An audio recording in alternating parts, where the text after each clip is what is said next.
नमस्कार, मैं हूं doctor Amit Solanki and eye specialist and medical director doctor Agarwal eye hospital Indore. हम सभी जानते हैं कि दिवाली का त्यौहार बहुत नज़दीक आ रहा है और जोरों शोरों से उसकी तैयारी चल रही है।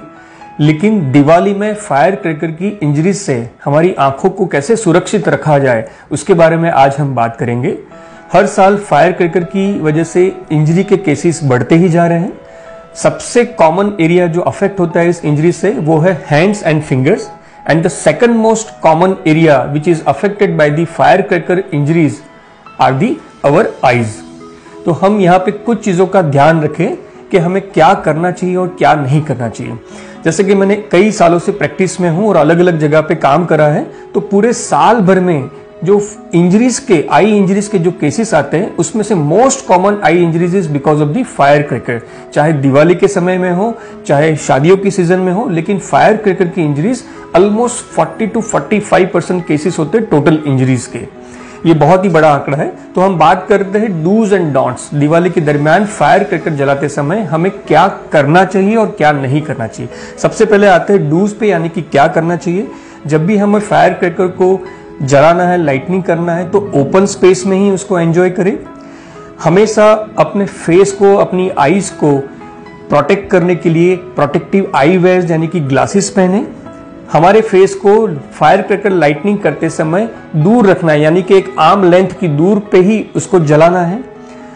छोटे बच्चे जब भी फायर क्रैकर का यूज करें तो पेरेंट्स या एल्डर्स की सुपरविजन में करें। अकेले कभी भी फायर क्रैकर्स को ना जलाएं। जब भी फायर क्रैकर्स जलाना है तो please wear a light cotton clothes. कभी भी सिंथेटिक क्लोथ्स का इस्तेमाल ना करें। दुपट्टा है, साड़ीज है, स्कार्फ है, ये सब चीजें इजीली फायर को कैच करती है, इसलिए उसका यूज नहीं करना चाहिए। हमेशा हमको एक फर्स्ट एड बॉक्स बना के रखना चाहिए जिसमें क्लीन कॉटन, गेज है ना, गॉज हो, एंटीसेप्टिक सॉल्यूशंस हो। हमें एक बकेट वाटर, सैंड्स, ये सब रखना चाहिए ताकि कभी भी कोई एक्सीडेंट हो जाए तो हम इजीली उसको कंट्रोल में ला सके। अब क्या नहीं करना चाहिए, है ना, डोंट्स। तो फायर क्रैकर हमें वही वाले फायर क्रैकर बाय करने चाहिए जो सर्टिफाइड है, जो ISO वाले हैं। अदरवाइज बाकी जो फेक फायर क्रैकर से उसमें साउंड पॉल्यूशन, केमिकल्स, हार्मफुल, ये सब ज्यादा रहता है, तो वो यूज नहीं करना चाहिए। फायर क्रैकर जहां पे रखे हुए उसके पास में हमें कोई भी दिया, कैंडल्स, लैंप्स वगैरह नहीं रखना चाहिए। कभी भी फायर क्रैकर को होल्ड करने के लिए स्टोन्स है, बॉटल्स है, प्लास्टिक के टिन्स है, ये सब चीजों का यूज नहीं करना चाहिए, क्योंकि बाय एक्सीडेंटली अगर वो बर्स्ट होता है तो उसके जो पार्टिकल्स है वो बहुत हाई स्पीड से आई को हिट करते हैं और आई में बहुत मेजर ट्रॉमा हो जाता है and one can lose the I site also. Contact lens कभी भी पहन के फायर क्रैकर यूज नहीं करना चाहिए। अगर आप कॉन्टेक्ट लेंस पहनते हैं तो उसको निकाल के ही फायर क्रैकर का इस्तेमाल करना चाहिए। बाय चांस हम ये सब ध्यान रखते हैं, उसके बाद भी अगर कोई एक्सीडेंट हो जाता है, फायर क्रैकर की इंजरी हो जाती है, तो हमें क्या करना चाहिए।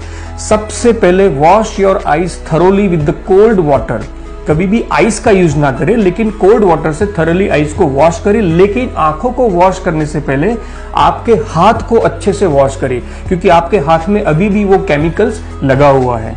दूसरी चीज, कितना भी पेन हो या इरिटेशन हो, डू नॉट ईच और रब योर अफेक्टेड आई, उससे सेकेंडरी इंफेक्शन बढ़ जाएगा।